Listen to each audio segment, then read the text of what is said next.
Almost everyone has heard the urban legend of Bloody Mary. As the story goes, this ghastly, murderous spirit can be summoned through your mirror if you stand in the bathroom, turn off the lights, and repeat her name aloud. Some versions of the story claim that she'll drive her summoner insane, while others state that she'll kill or maim them. Ever since this urban legend was first documented in the 1970s, it's shown incredible staying power. For decades, children across the world have reported hearing the tale, with different variations, and enacting the ritual themselves. Some even claim to have actually seen Bloody Mary in the mirror. But how did this creepy story start? Though its exact origins are unknown, there are several real women throughout history who've been linked with this terrifying ghost. They include Mary Worth, an alleged witch who was burned at the stake in the 17th or maybe 19th century, Elizabeth Báthory, a 16th century Hungarian noblewoman who allegedly killed and tortured hundreds of women and girls, and even the English Queen Mary I, who earned the nickname Bloody Mary for burning hundreds of Protestants alive in the mid-1500s. Wherever and however this unsettling urban legend began, it remains one of the world's most widely known ghost stories to this day. Now, let's explore the legend itself, its murky origins, and the women who just might be the real-life Bloody Mary. You're listening to History Uncovered, brought to you by the digital publisher All That's Interesting, where we explore the uncharted corners of the natural world and the world past. I'm All That's Interesting staff writer Kalina Fraga. Today, we're going behind the mirror to explore the urban legend of the terrifying Bloody Mary.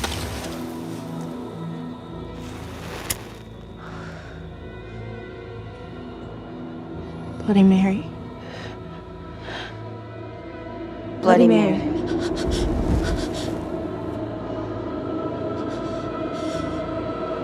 Bloody Mary.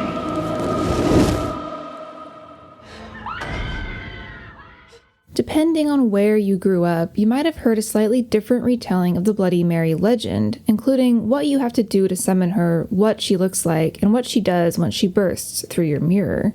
Some versions of the legend instruct the summoner to say Bloody Mary 13 times. Other versions say that 3 will do. Some say that repeating Bloody Mary isn't enough. You actually have to say something like Bloody Mary, I killed your baby, or even the more specific, I believe in Mary Worth.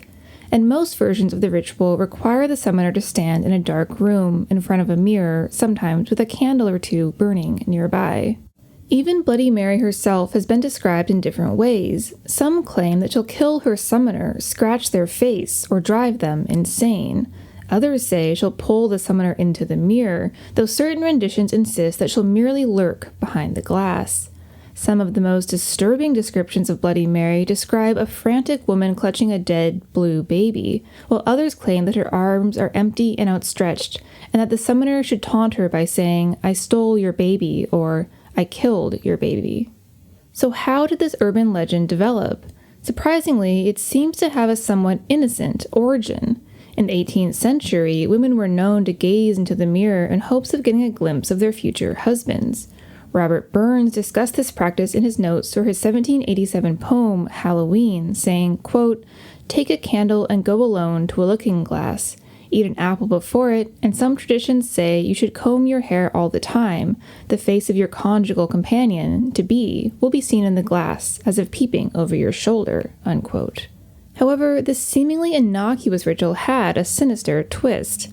If someone gazed into the mirror and saw a skeleton instead of a man, that meant they were going to die before they had the chance to meet their husband and get married. Similarly, in the 19th century, some people believed that if you stared into the mirror for too long, the devil would appear. Over time, the fascination and fear surrounding mirrors seemed to have helped birth the Bloody Mary legend. But for the legend to truly take off, it of course needed its star. So who are the real-life women who may have inspired Bloody Mary herself?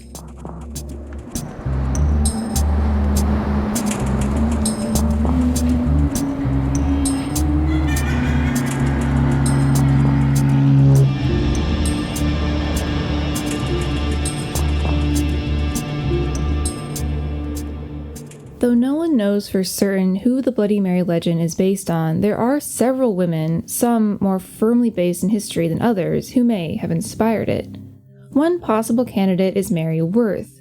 Though sources describe her as living in the American colonies during the 17th century, specifically during the Salem witch trials, others state that she was alive much later, around the time of the Civil War in the 1860s. In any case, there are basically two versions of the Mary Worth story. One claims that townspeople grew to suspect that she was kidnapping and murdering young children, possibly so she could use their blood to stay young. Another states that she was part of the quote-unquote reverse Underground Railroad and would lure in enslaved people trying to reach the north, then send them back to the south for money. Some versions of this story even say that Worth would torture and kill her victims. But both stories end the same way. After the townspeople became suspicious, they captured Mary Worth and killed her. Some say she was burned alive, others say she was lynched. In any case, Mary Worth allegedly screamed that if they dared utter her name in a mirror, she would return and take revenge on them. That's why some versions of the story require the summoner to say, "I believe in Mary Worth," to bring Bloody Mary out of the mirror. Mary Worth isn't the only real-life Bloody Mary contender, however. It's also possible that Bloody Mary is based on Elizabeth Báthory, a Hungarian noblewoman born in the 16th century who may have been one of history's most prolific and sadistic serial killers. Unlike Mary Worth, whose very existence is up to debate, Elizabeth Báthory was most certainly real. Whether or not she truly tortured and killed hundreds of young women and girls between 1590 and 1610, however, is less clear. In 1611, Báthory was found guilty of causing the deaths of at least 80 young girls and spent the last 4 years of her life under house arrest. According to both contemporaneous and modern-day sources, she tortured her victims in excruciating ways, burning them with hot irons, beating them with clubs, mutilating them with scissors, and even sewing their lips shut.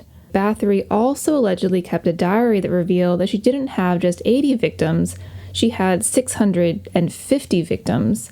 She is sometimes considered a candidate to be Bloody Mary because she allegedly bathed in her victims' blood in hopes of keeping a youthful appearance. With time, though, some of the charges against Báthory have been reassessed. Some historians believe that she was slandered because the king owed her late husband a large debt and hoped that he could gain her lands if she was found guilty and put to death. But while Mary Worth and Elizabeth Báthory are compelling options, some believe that Bloody Mary actually has ties to Queen Mary I of England, who, indeed, was known as Bloody Mary.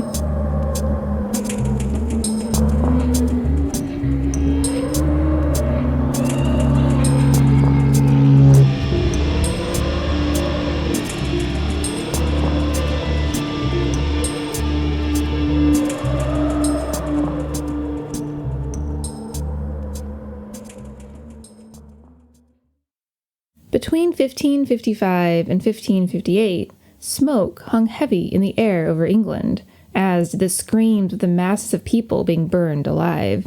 These unlucky victims were Protestants who had been sentenced to death by the hundreds on the orders of the stridently Catholic Queen Mary I.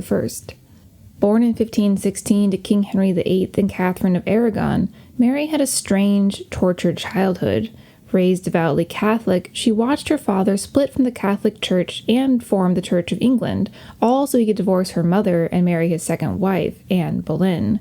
Mary initially refused to endorse her father's controversial decision or acknowledge him as the head of his new church. Mary eventually did accept these changes, to her great regret, and watched as her father went through 4 more wives. When he died in 1547, Mary had no choice but to watch the throne pass to her younger brother, Edward VI. But when Edward died 6 years after that and tried to install his cousin, Lady Jane Grey, as queen, Mary made her move. With the support of the English people, Mary raised an army and was able to wrest the throne from Lady Jane Grey after just 9 days. Then she went about trying to restore Catholicism in England. In 1555, Mary invoked the law of heretico comburendo, which meant that Protestants, who Mary saw as heretics, would be burned at the stake. And for the next 3 years, hundreds did. They included prominent men like Archbishop Thomas Cranmer, but also regular citizens, most of them poor.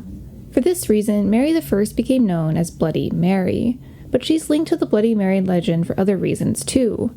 37 years old when she became queen, Mary was determined, much like her father had been, to produce a suitable heir. And 2 months after she married Philip of Spain in July 1554, Mary announced that she was pregnant. Though Mary seemed pregnant by any conceivable measure, her due date came and went and no child was born.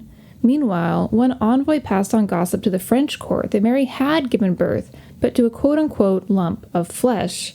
Indeed, it's possible that she'd had a molar pregnancy.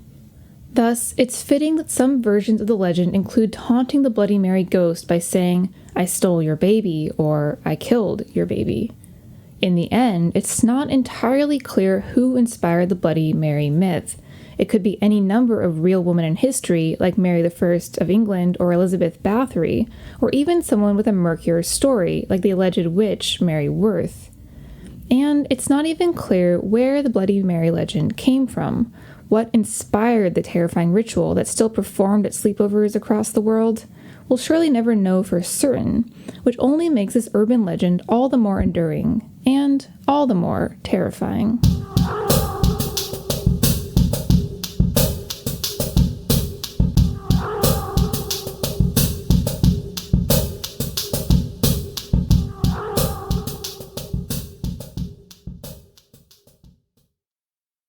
Thanks for listening to History Uncovered. I'm History Uncovered's producer, Kit Westneat. If you like the show, help others find us by leaving a review on Apple Podcasts or Spotify. And be sure to follow the All That's Interesting and History Revealed pages on Facebook and Real History Uncovered on Instagram. Make sure you don't miss out on the new episodes and subscribe to the History Uncovered podcast. And keep up with our latest stories at allthat'sinteresting.com. If you have a question about the show or just want to say hi, feel free to call us at 929-526-3029 or email us at podcast@allthat'sinteresting.com. This podcast is part of the Airwave Media Podcast Network. Visit airwavemedia.com to listen and subscribe to their other fine shows like Legends of the Old West and Redacted History. Until next time, keep exploring.